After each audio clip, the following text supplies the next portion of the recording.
Paranormal King Radio Network at paranormalking.com.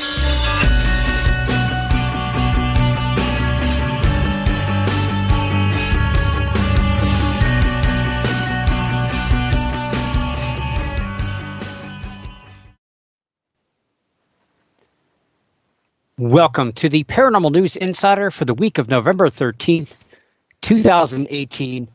And this is episode number 375. And this is your host, as always, Dr. Brian D. Parsons. And we are live right here on the Paranormal King Radio Network at paranormalking.com. And this week, we've got some out-of-this-world news. We got all kinds of strange things happening, UFOs and you name it, weird stuff happening all over the world.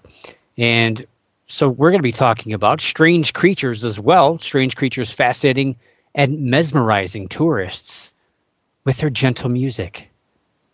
Yes. And talk about that giant UFO over Sweden. If you haven't seen it, oh my goodness, it's scary. We'll also talk about the pilots having that UFO encounter over Ireland. And we'll talk about UFOs over Florida and Texas. Yeah, lots of UFO stuff. So if I've neglected the UFO folks, well, tonight is your night. We're going to be talking just about an hour's worth of UFO stories. And this Ireland thing is pretty new. It happened a few days ago. It happened last Friday, but didn't hit the papers really until Sunday, and it really has exploded. It's one of the biggest stories going on in UFOs right now, and we'll cover that in depth right here tonight on the Paranormal News Insider. And why not? Let's just get going. And if you've not noticed, hopefully you did notice. If you didn't notice, well, I can't help you there. But show is back live on the air after a 2-week hiatus.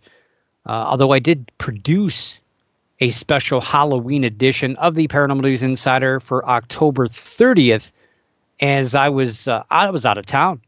I was actually speaking at the Westerville Public Library in Westerville, Ohio, for my 10th consecutive year at that library. That's to me, that's amazing. I don't know too many people who have gone to the same library 10 years in a row to speak on a variety of subjects. And I've covered just about everything I can think of. We might even be talking about UFOs next year. I don't know. I kind of put that out there, that's my latest book, and we shall see. Maybe that's going to be something, or I'll probably go back to ghosts. I've talked about cryptozoology the last couple of years, so we'll see. But either way, it was really exciting to be down there, hanging out with that crowd once again. I mean, gosh, 10 years, and it started back when this show started. The Paranormal News Insider just celebrated its 10-year anniversary back in September. So, wow, both things going strong, at least in my opinion, going strong. And looking forward to hopefully, potentially, being back at that library again next year.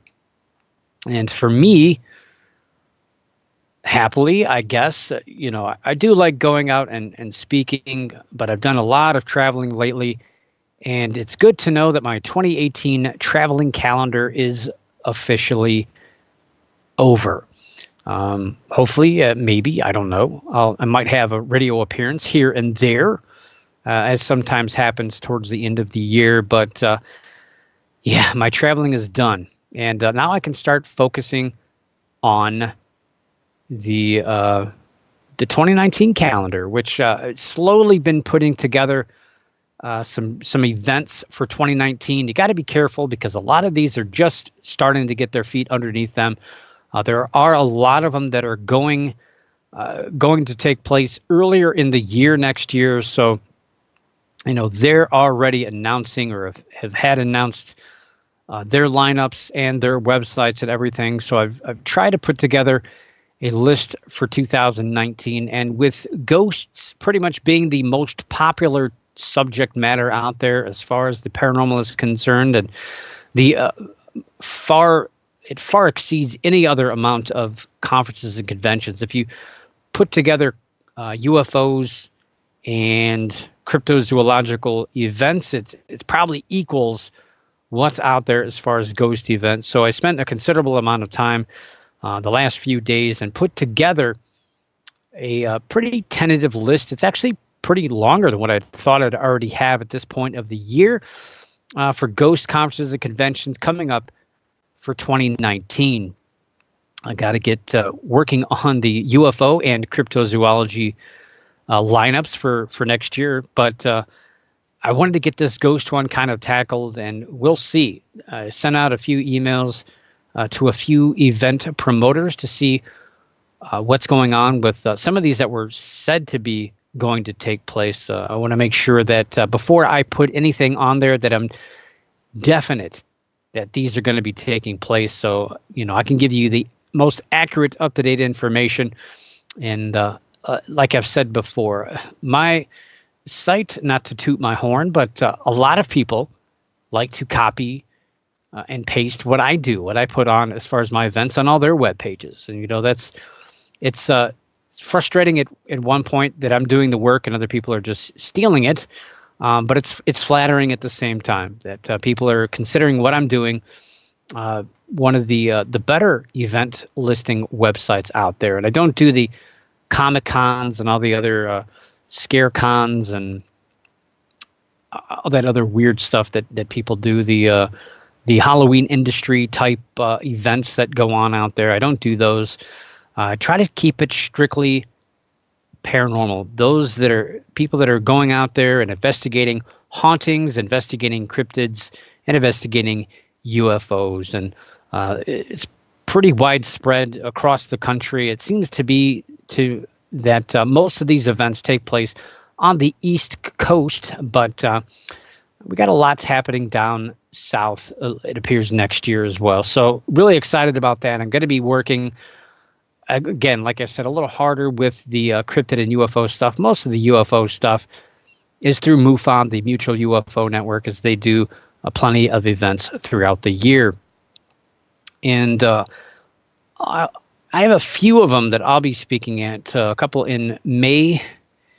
I think I have one in April, a library event, but looking forward to that. And gosh, we got to get through this holiday season. I just did this Halloween episode. It felt like last week, but I guess it's 2 weeks. And now next week, it's already Thanksgiving. And people are talking about snow and all this other stuff. Man, can we just slow down a little bit? This year just seemed to speed by pretty fast. And before you know it, it's going to be Christmas. I know.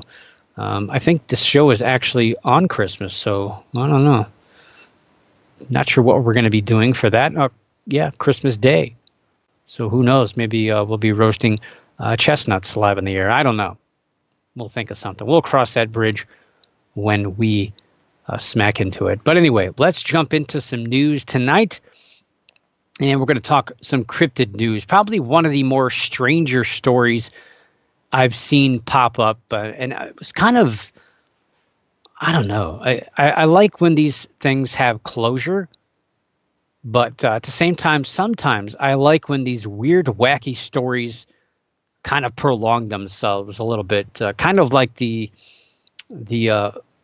Polish, the Poland, what were those things? The mermaids that were seen pulled out of that river. That was a really cool story, and it lasted a little longer than what I'd hoped it would have, but finally came to a conclusion. And this one, unfortunately, got solved awful quick.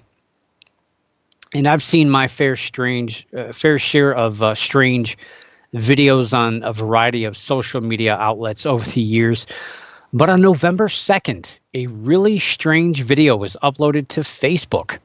Not another cat video, but tourists were kayaking in Railay Bay in Thailand when they came upon strange creatures hanging out on the rocks.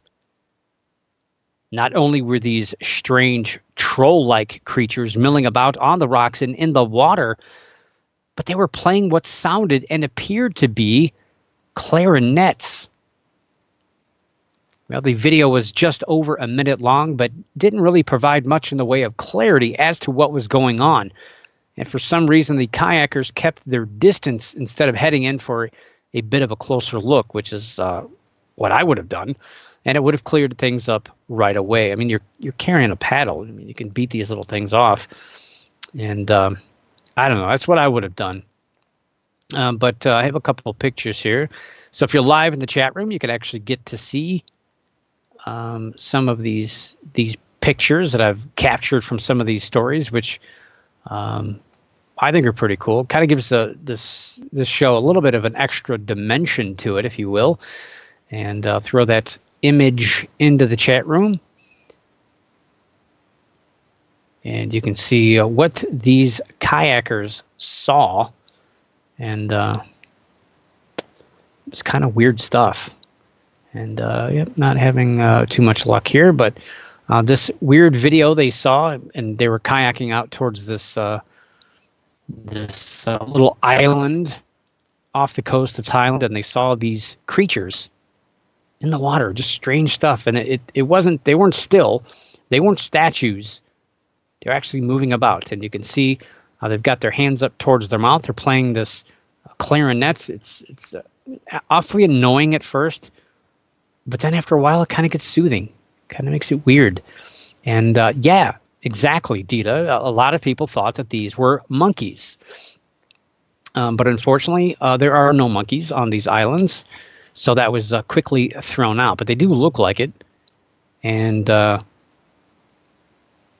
people were confused. There was kayakers, boaters, all hanging around this area, staring at these things and listening. And people were just in awe of this Facebook video. And these observers, again, they said that they were milling about and playing these clarinet things. And they stated that these troll-like creatures were engaged in some sort of ritual that lasted about a half hour, but they still had no answers. I mean, I would have paddled in, definitely. I would have grabbed one of these things and figured out what the heck was going on. So what were these creatures, and what was going on out there in Krabi, Thailand? Well, it turns out that these weren't creatures. Yeah, I hate to ruin it for you. They were actually actors. Yeah, let me get to another picture here that I'll show you. You can kind of tell a little bit better, hopefully. Again, so if they would have gone a little closer, this is what they would have seen. They would have seen that these had human-like proportions. You would have seen that they were basically wearing costumes. So, you know, just a little patience, a little time. That's a pretty big picture. So you can really see you can tell. I mean, it's pretty obvious that these are costumes. And, yeah, it's hilarious. It is hilarious. And it's funny, though, how people are fooled by something that's completely outlandish in an area where these things have never been documented before. And suddenly there's these weird troll-like creatures.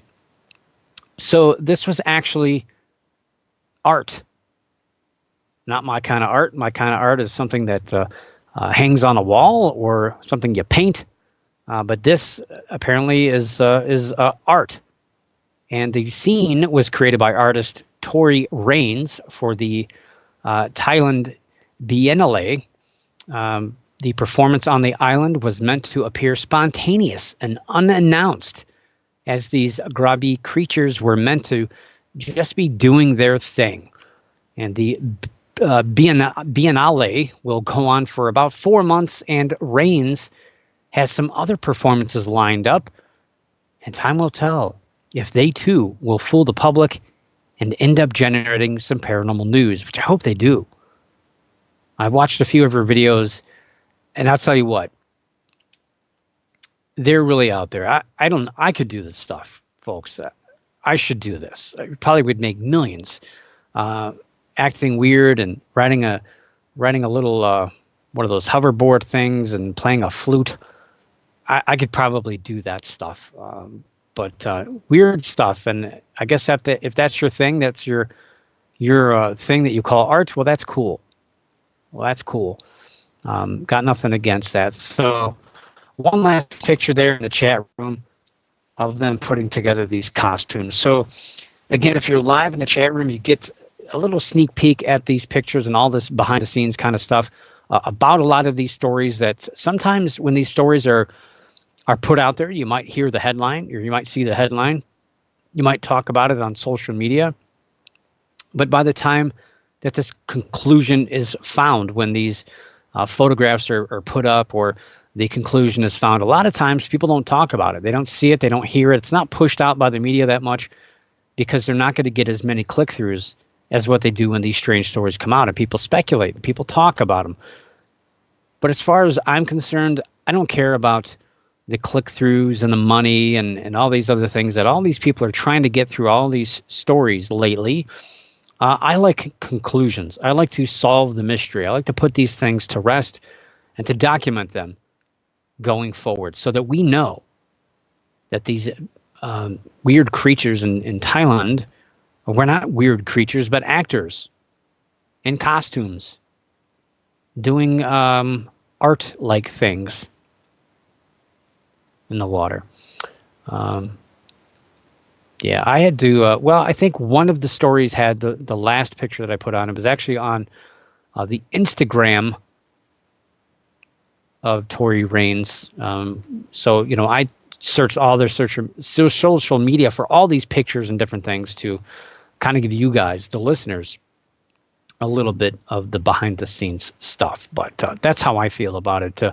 Getting to the bottom of these stories and putting them to rest and getting the real conclusion, or at least putting it in the best direction possible.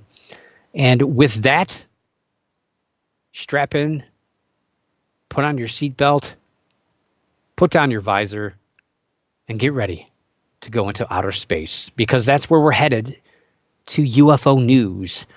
Well, we're headed to space via Sweden. And yes, Sweden was under siege by a giant UFO last week. Trust me, there's a video about this. And before I get too carried away, let me throw, well, these are Facebook links, but I'm going to throw these in the chat room real quick. So hold on, don't go anywhere. And watch yourself. If you're in the chat room, I'm going to throw this link in there. Hopefully, it doesn't land on anybody this time. It's happened a couple of times. People get landed on. So see how well this works. Boom. And we got it. And so, yes, Sweden. Sweden is where our first UFO story is taking place. Giant UFO. I don't know if you saw this thing in the sky, the video. Now it's filmed from the front seat of a bus, which one of the first things I do when I see a video, I try to figure out the vantage point. I don't care about what's going on in the sky. I don't care about what I'm told to be seeing. I want to see what's going on, how it's being filmed, what's the circumstances behind it. Not to spoil anything, but just to kind of get an idea, so that when I do see this thing that I'm supposed to see, I don't have a preconceived notion by being told what this thing is by the link or the title of this video. So anyway, filmed from the front seat of a bus, which for me generally makes me slam on the brakes when I'm thinking about talking about these stories. Filmed inside of a vehicle or anything else, causes all sorts of problems. Reflections or other type of pareidolia because of reflections, or lens flares, or all sorts of different things can cause all kinds of havoc. But this video in question shows a giant object in the sky off in the distance as the bus moves down the road. Now, at first I was thinking CGI. And one of the things that happens is this bus is going down the road, and you almost feel every jarring bump that this bus takes. But you can see this object, and you see these lights strung across the road, and you can see the UFO behind it. And to me, it almost looked a little fake there, but I was going to do some screen caps and evaluate that a little closer, the video. But I decided to look at the story in a different angle. Good for me, because that would have taken me a lot longer doing it that way. But didn't really seem to be too much digitally altered, but there was a few seconds there where I wasn't quite sure, but it wasn't outlandish. If it had been digitally altered, that it did a very simplistic job. And the good part, I should say, about some of these videos that are enhanced, a lot of times these people get really carried away, which is good, because it makes these things super fantastic. They try to make it as something that you would actually see in a movie. And to me, it makes it a lot more easily explainable as pretty much as fake, in my opinion. So it's interesting watching this object move, or I should say being in the sky, and it actually does move a little bit. But as the bus moves toward the object, it eventually stops at a bus stop. And you can see this. It's a large bell-shaped object just hanging there in the sky. And like I said, it's momentarily partially blocked by these lights that are strung over the road. And then it kind of starts to morph in shape, starts to move into kind of a rectangular shape, hanging long ways in the sky as the bus is picking up more passengers. Amareza Malad filmed the object and posted it onto YouTube back on November 6th with the caption, quote, "A strange flying object caught in the sky of Gothenburg, huge like a building, moving and changing in shape," unquote. That's quite the caption. Some have speculated that this might not be a UFO visiting Earth, but a reversed engineered UFO created here on Earth by Germans, specifically from the Adolf Hitler era, where he had been obsessed with collecting related objects. Well, the truth is, no, it's not reversed technology, but it is technology that does go back hundreds of years. But it's almost as exciting. It didn't really take too long, unfortunately, for this one to be solved. I wish it would have lasted at least a couple of days, but it was pretty much the same day that it was pretty much being solved online by people giving links and other information. Again, while the object is definitely there in the video, it didn't seem to get too much press outside of this quick story, and the solution again came very, very quickly. In the comments of the original video, there were, of course, many giving their speculations as to what the object was, most of which pointed toward a UFO mothership or other out there explanations. And you didn't see my air quotes there with the out there explanations. There were also quite a few UFO-based YouTube channels begging to be able to use the video on their channels, of course. And there was also a few people giving links to what they thought the object actually was. And this happened to be basically validated, because this particular object was in fact in the air at the time that this bus was going down the road and this video was being filmed. So the object in the sky was identified, and I'm not going to say it. I'm going to show you guys in chat what it was first, so you can see and you can get a nice little laugh out of this thing. If you don't know what it is, stranger than fiction.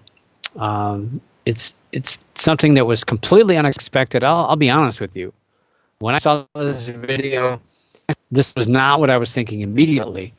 But after watching it a few times, it made a lot of sense. So yes, that's what it was. It was a giant forklift. That's right, a giant forklift in the sky. Actually, a hot air balloon that was created to appear as a giant flying forklift, as an advertisement for a material handling company based in Germany. Hot air balloons nowadays can be shaped in just about any type of object imaginable. Houses, cans, such as Guinness, a Maxwell House coffee can, Nescafe has a drinking mug. Budweiser has a glass of beer. Famous Footwear has a flying shoe. The Orient Express has a locomotive. Wells Fargo has a stagecoach. And, Energizer has the Energizer Bunny. Disney has a floating castle and the Epcot Center's Spaceship Earth, the golf ball thing. Captain Morgan has a giant pirate ship. LG has a hot air balloon shaped like a phone. There's a Scottish bagpiper, a cactus, a space shuttle, Sonic the Hedgehog, a giant bulldog, a cathedral, a British map, a rolled-up newspaper, a polar bear, a cow with wings. Yes, a cow with wings. And there are even giant heads like Yoda and Darth Vader of Star Wars, and even the head of the Statue of Liberty. All these things have been created into hot air balloons. So a forklift, that's no big deal. And yes, it was proven, it was validated, it was backed up, it was confirmed that the forklift balloon was in fact in Gothenburg for the logistics and transport fair that took place from November 5th through the 7th. But nonetheless, yeah, if I would have seen that and not ever seen a hot air balloon, which they, I'm sure they have in that area, but a balloon like that, I'm sure it kind of caught people off guard who have never seen anything like that before. But it's strange because this balloon, I think, is about 8 years old.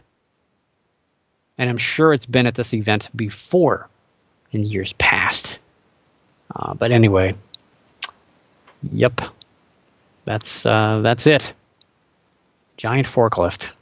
Never thought I'd be talking about a giant forklift hot air balloon as being the explanation for a UFO. But it's better than swamp gas or other things like that that are generally thrown out there. But yeah, well, to the big story. But first I'm going to throw in a link in the chat room there about this story. And again, if you're not live, don't worry, because I'll be posting these links to the story through the social media outlets of the Paranormal News Insider, so you can get a hold of them yourself during the week, and you can read about these yourself. And if you haven't heard about them, glad to share and glad to get this information out there so that people can hear the truth about these stories. And yeah, the big story that's kind of, I shouldn't say it's unfolding. It's pretty much out there right now and kind of in a holding pattern. That's a pun for this article. Holding pattern pretty much for it to be validated, verified, and shut down. And, I don't know. I don't know. I don't know where this is going to go. I kind of do know where it's going to go. They're going to write it off. But anyway, this is a really interesting story that's gaining some traction and involves at least 3 airline pilots and probably 4 from what I heard on the air traffic control audio, who reported a UFO in the same area at the same time. All of this took place on Friday, November 9th at 6:47 a.m., where a British Airways pilot operating Flight 94 from Montreal contacted Shannon Air Traffic Control off the southwest coast of Ireland and asked if there were any military activities scheduled to be in the area. Well, Air Traffic Control said no, the air is clear, and the pilot then laughed and denied their observation. The pilot said, quote, "It was moving so fast. It appeared on our left-hand side and rapidly veered to the north. We saw a bright light and then it disappeared at a very high speed," unquote. A Virgin Airlines pilot of Flight 76 from Orlando to Manchester also contacted air traffic control and reported, quote, "A meteor or another object making some kind of re-entry. It appears to be multiple objects following the same sort of trajectory. They were very bright from where we were," unquote. Both pilots also reported seeing two bright lights in the sky. The Virgin Airlines pilot also stated that the object flew past his aircraft and then climbed away from him from his perspective. Other pilots chimed in, including one from a Norwegian air flight, and seemed convinced that this was some sort of meteor. But then again, they all seemed surprised by the incident, and the object was described as going about twice the speed of sound, or what was described as, quote, astronomical speed, unquote. Which, well, I guess that's a little slower than ridiculous speed. And then that would obviously be way slower than, of course, ludicrous speed. Well, according to CBS News, the Irish Aviation Authority said these reports will be, quote, investigated under the normal confidential occurrence investigation process, unquote. That means they're just going to toss it in the trash can, pretty much. While I'm sure this agency will chalk up the sighting to a meteor, it should also be noted that no fireball reports can be found in the logs of the American Meteor Society that tracks hundreds of such reports yearly. And trust me, I have this link saved. I check it all the time. However, with the aircraft being off the coast and at a high elevation, this might have limited the amount of potential witnesses to that event. However, I would love to get a hold of more data to determine the angle and elevation of the sighting.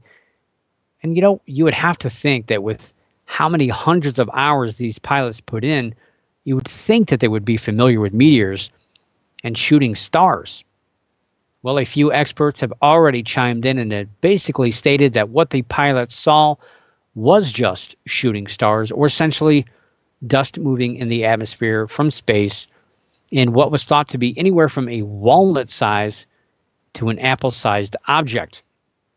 Well, I'm not sure how that could account for the perception of the object climbing away from the aircraft, but the instant doubt has already been setting in here. So they're already kicking the story to the curb. And if you're interested, liveatc.net has released a 31-minute MP3 recording of the incident. But don't get excited, because the action doesn't start till about 17 minutes in, and it only lasts, it's about 2 minutes. And it kind of goes by pretty fast. Interestingly, which is odd about this, when I first heard about this story, I thought, gosh, this sounds familiar. And it sounds familiar because this past March, there was also an incident of a UFO sighting that took place over the skies of Arizona, where two pilots reported a fast-moving object flying over and past their jets at over 30,000 feet. And that was probably not a meteor, just going to say. So let me get this copied and get this tossed into the chat room real quick so you guys can chew on that for a bit. Copy it, whatever you want to do with it. I don't know. But there's that link. And this is a story. It's gaining traction. It's been out there on, gosh, everything from obviously all the UK newspapers, and it's been on CNN, it's been on Fox, it's been on pretty much all the large media outlets here in the United States as well. So it's a pretty big story, but not really believed to be an UFO in the kind of definition of alien-powered spacecraft type of thing. It's pretty much they saw something they couldn't understand or identify, and that it's more than likely a meteor. But I'm not convinced.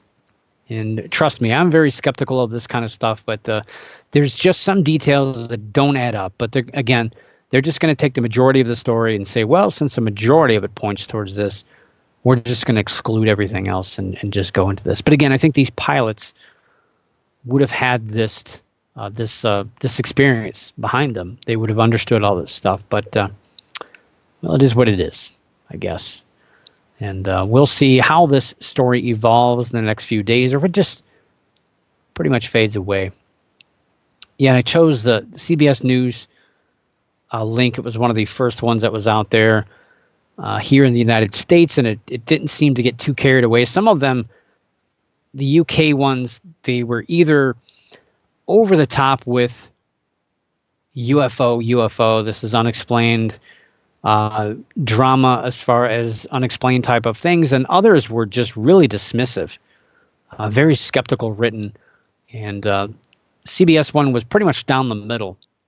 They kind of ended with what I just said about the incident in March in Arizona, but they kind of also had a little bit of potential explanation with a meteor in there as well. So I appreciated that with this story, but it's pretty much one of the bigger UFO stories of the year so far, even though it's probably got a potential explanation. Still has a lot of witnesses for this, so I'm surprised that passengers have not released anything yet, but at that early morning hour, I'm sure most people were drifting off into La La Land, or waking up from naps or whatever at that point in time from an overnight flight. But we'll stay tuned. We'll see if anything else comes about this story from Ireland. So that being said, we're going to fly back down to Florida. And, there's generally a spike in UFO sightings around the 4th of July. It's pretty much every year. A lot of people think that this is because a lot of people are outside, the weather is nice, and people are looking up. Well, this is partially correct.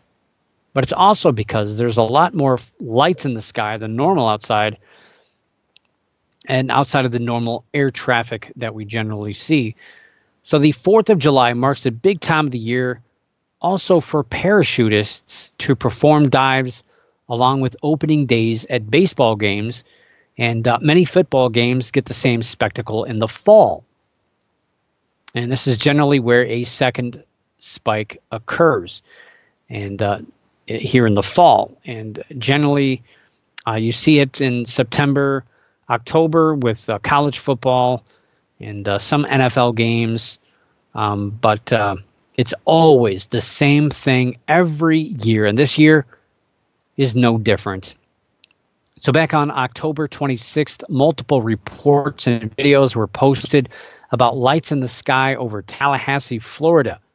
Confused onlookers and UFO conspiracy theorists were quickly calmed down as the Tallahassee Democrat newspaper quickly put the mystery to rest, as they revealed that this was nothing more. I know, it sounds like an excuse, but believe me, it's verified. It was a training exercise for skydivers who would be appearing for a game. And that game was the Florida State Seminoles, who were an 18-point underdog to the Clemson Tigers. And that one didn't turn out too well. I'm sure the King knows about this.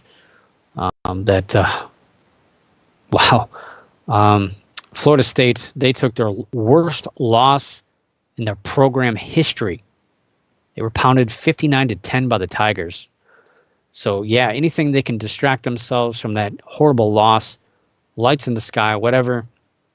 Obviously, not too many people were probably going to that game.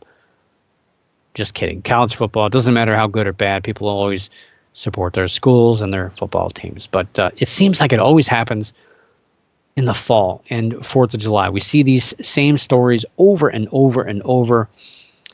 And again, this year, no different. There was actually a couple that happened that I haven't talked about, that I never did, that happened actually around the time of I took the 2 weeks off here. There was a couple stories floating around about the same stuff. So let me get that in the chat room so you guys can see that as well. The Florida, well, that didn't work. I had a good string of luck there for a while, and it all just fell apart. Let's see if I can do this one last time. And there it is. There it is. So, a similar event took place over the skies of New Braunfels, Texas, on November 2nd at around 7:30 p.m.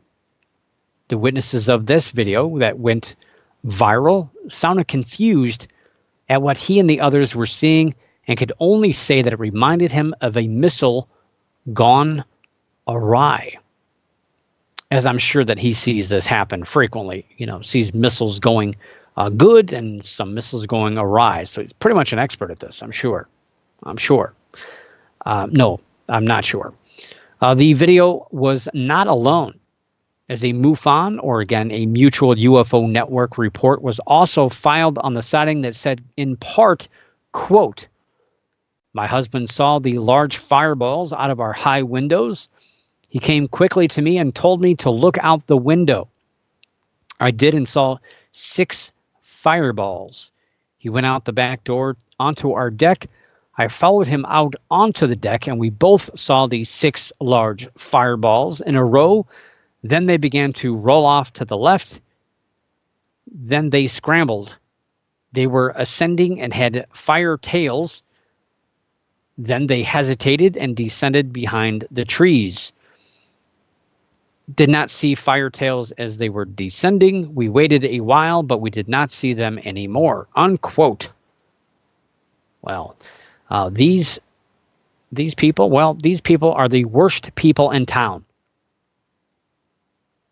Yes, they are the worst people in town. And nothing about their character, but they were probably unaware of a huge event that had started on November 2nd, which is none other than the 57th annual Worst Fest that took place in New Braunfels from November 2nd and just wrapped up this last Sunday, November 11th. New Braunfels is just northeast of San Antonio and is home to a large concentration of German heritage, as it was settled by Germans. And I can attest, I've actually enjoyed a nice Shinerbach beer and taken in some live music at the oldest dance hall in Texas, right there in New Braunfels. It's actually used to be a town called Green, but now Green Hall, which was built in 1878, is now part of New Braunfels. And I've spent some time in and around New Braunfels with friends who are more like family to me. And so I'm very familiar with that area. But man, these things just never seem to stop. These skydivers being, and it's not a matter of people seeing this and going, "Oh wow, let me take a video of this and put it on YouTube and Facebook to fool people." These people are genuinely confused about what they're seeing in the sky. They have no idea that these are actually parachutists, even though there's dozens of videos already out there about the same type of activity. So it's just weird. It's just weird that people, they're not used to seeing this. I don't know if it's because of the angle. If you're at a stadium and I guess that these guys are coming down and they're coming straight at you, it's one thing. I mean, I've seen them before overhead, but I've never seen parachutists jumping with flares from like a mile away or anything. But the videos, they're all pretty much the same. I don't know. People are, like I said, they're genuinely, they're confused. They really are. And I don't know. Pyrotechnics, man, strapped to their bodies. I guess seen at a distance, it's a little bit different, I guess. I don't know. Well, either way, Ein Prosit. That's all I got to say about that. If you don't know what that means, well, you're not German. Well, I'm not German either. But anyway, we throw that link into the chat room. That's pretty cool. Best friend is from New Braunfels. That's why I've spent some time down there. And there's your link to the UFOs flying over New Braunfels. And the UFO stories continue. So we go from the explainable to the questionable. And let's just say highly debatable. And this isn't just debatable about UFO conspiracy theorist type people and other people. This is scientists are actually arguing about the validity of an object in space Some think that it's an alien spaceship. Scientists think this is an alien spaceship. This is pretty cool. Who knows? So just over a year ago, again, I've covered this story since it happened, and I didn't think it was too big of a deal. But now, here it is again, probably for the third or fourth time we've talked about this thing, and it just gets a little bit more, I don't know, a little bit more debatable every time it comes back. So just over a year ago, on October 19th, 2017, a strange object was observed by the Pan-STARRS telescope in Hawaii. The object was quickly given a minor planet designation number of 1I 2017 U1. And, well, that's not very sexy, really. But it's actually the first of its kind. So the I in the name of the 1I 2017 stands for interstellar. It's the first of its kind that's designated with the I. When the object was first discovered, it was thought to be a comet, and thus named with a C for comet. And then later thought to be an asteroid, so an A was used. Well, this turned out to be the first known interstellar object observed in our solar system, and it quickly adopted a much cooler, unfortunately harder to pronounce and harder to write name, Hawaiian name of Oumuamua, which means scout. So Oumuamua gained a lot of attention from those who believed this could be a UFO mothership or other alien-driven craft. This was the big debate last year when this thing was first observed. It kind of snuck up on us, which was my confusing point here. We didn't see this thing until it was basically, I think it was two times further than the Earth, and this is a half-mile long object. That's pretty scary. And yeah, we have things that are crossing close to us all the time. There's millions, dozens of objects that are constantly being tracked by NASA. So when people say, well, what good is NASA? It's a waste of money. Well, if we pull the plug on NASA, we have no idea what's going on out there in space, what objects are potentially going to slam into us. But this object came out of nowhere and traveling very, very fast. And it's actually pretty small, even though it's a half mile long. It's pretty small for something out in space. But it's really highly debated right now, and it's beyond that initial period where people were going back and forth about this being a UFO and all this other stuff. Science quickly shot down this idea, as the object was definitely a rocky-like object, just tumbling through the solar system and drawn in by the sun's gravity. No big deal.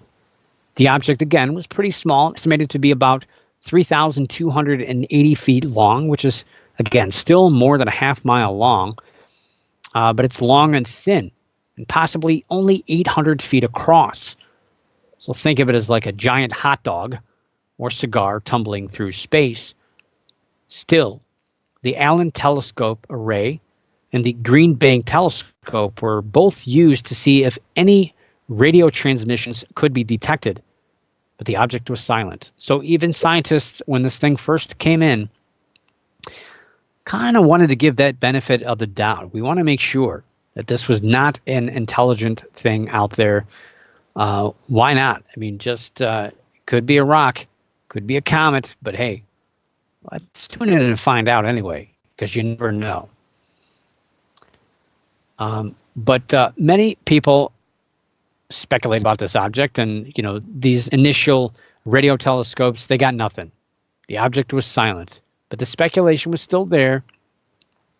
And as this thing turned and started to head away, the speculation, the stories kind of died down.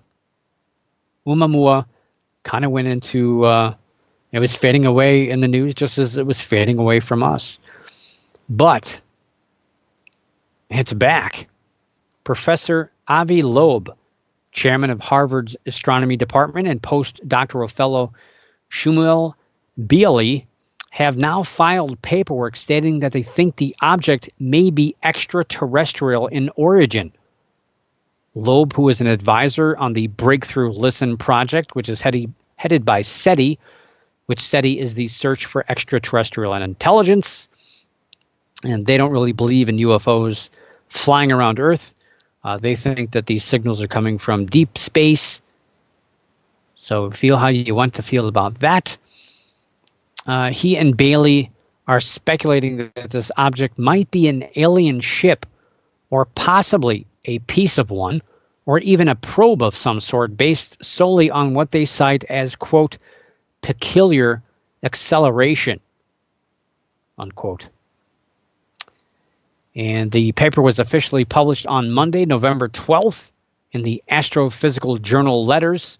The two feel that the discrepancy of the object's movement can be explained if it were in fact a probe of some sort, which they feel they might have drifted through our solar system.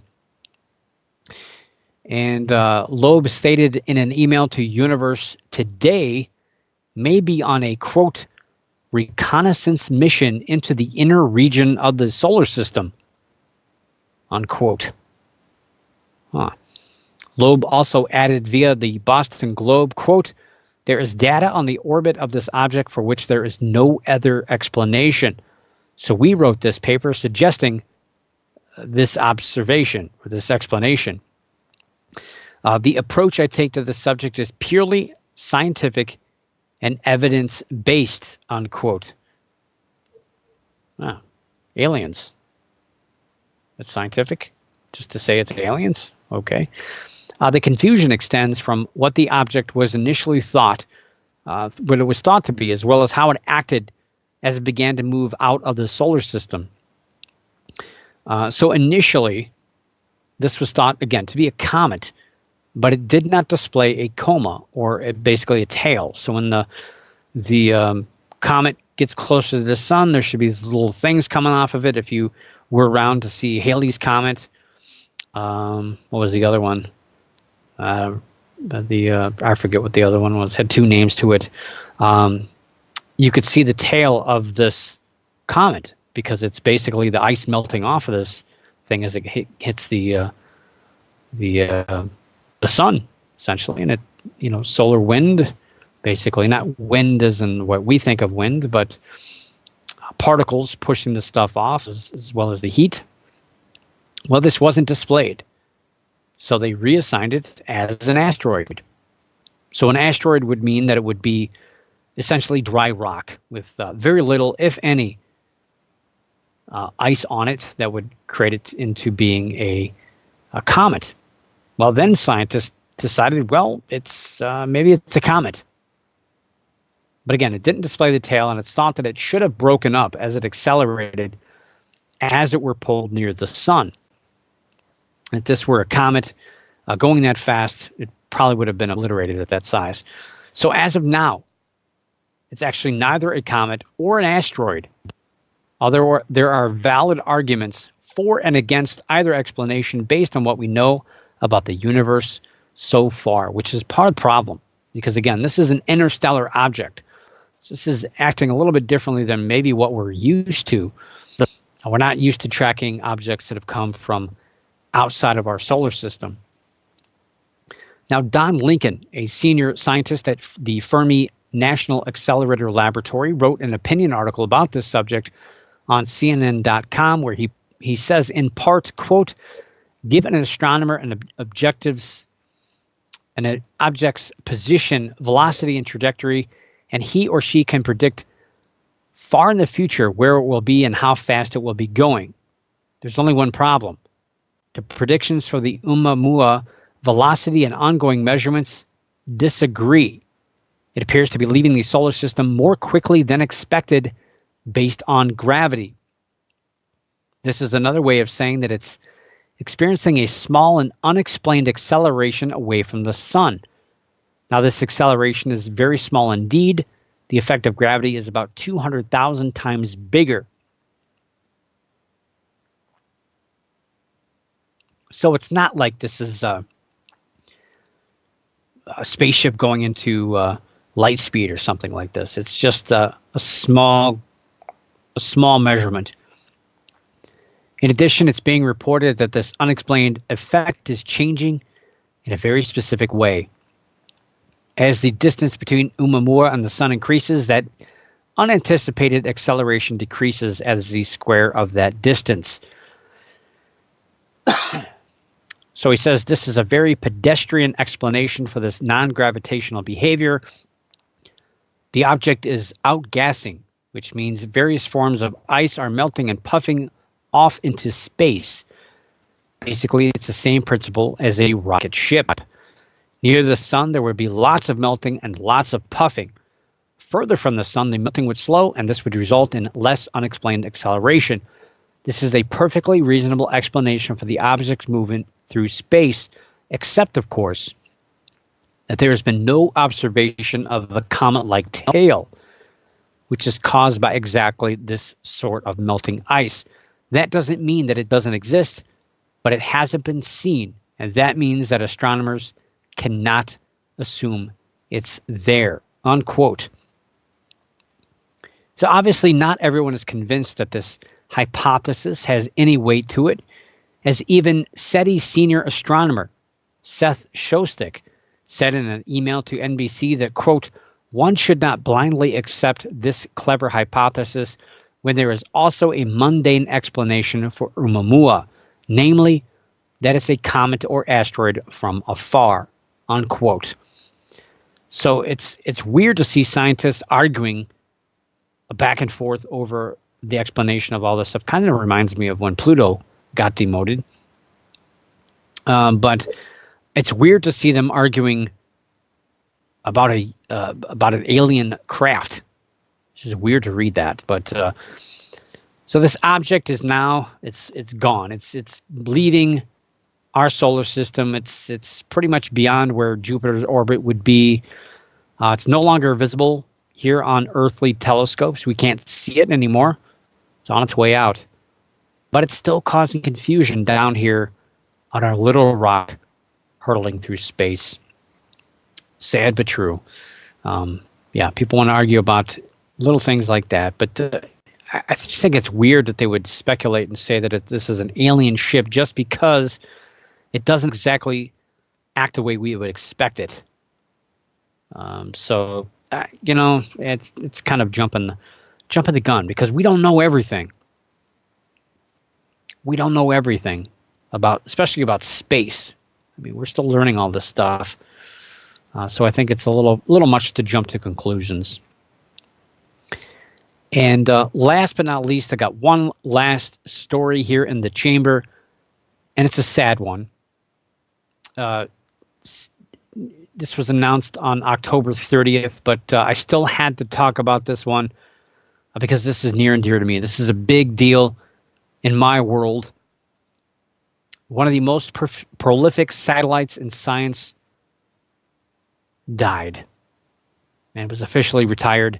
Yes, the Kepler Space Telescope was launched on March 7, 2009 on a 4-year mission to catalog main sequence stars in the Milky Way galaxy from a fixed field of view in space in an effort to find Earth-sized exoplanets circling these stars.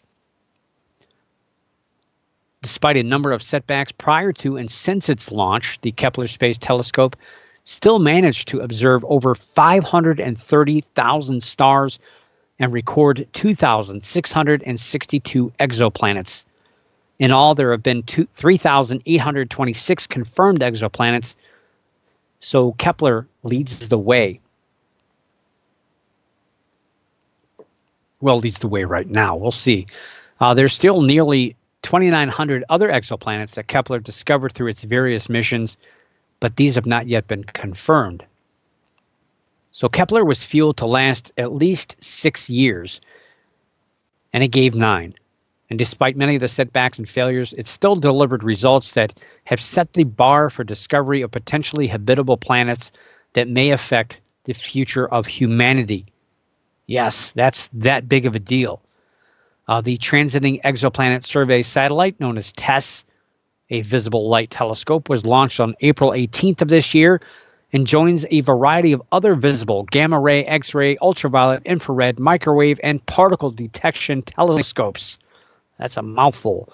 Of course, the next big one will be the James Webb Space Telescope, which will hopefully be launched in March of 2021. And yes, also sad news over the weekend, the loss of Stan Lee. And Stan Lee, fine, he just writes comic books. He invented comics, and it's arguing over did he takes credit for it, where other people like Jack Kirby had also their hands in this stuff. But I'll tell you what, especially when you're talking about UFOs, you're talking about aliens, we're talking about other worlds and universes, guys like Stan Lee have opened the minds of adults and children alike to the potential of life in outer space and that life interacting here on Earth. And I don't think anyone's had that kind of effect since the War of the Worlds, I would think, on the culture of belief in life in outer space. So I'm going to leave you with that. And again, as always, if you have any information about any paranormal conference or convention, let me know. I'm building the 2019 schedule of events for ghosts, cryptozoological, and UFO events for 2019. Exciting. Big thanks again to everybody in the chat room. I really appreciate you guys being there. I saw a few questions pop in. I didn't jump on them, but I had a lot to talk about tonight. But I hope you enjoyed the program nonetheless. I really enjoyed doing this live and having the live interactions, everybody in there at the same time. But it's time that we part. So I will see you next week.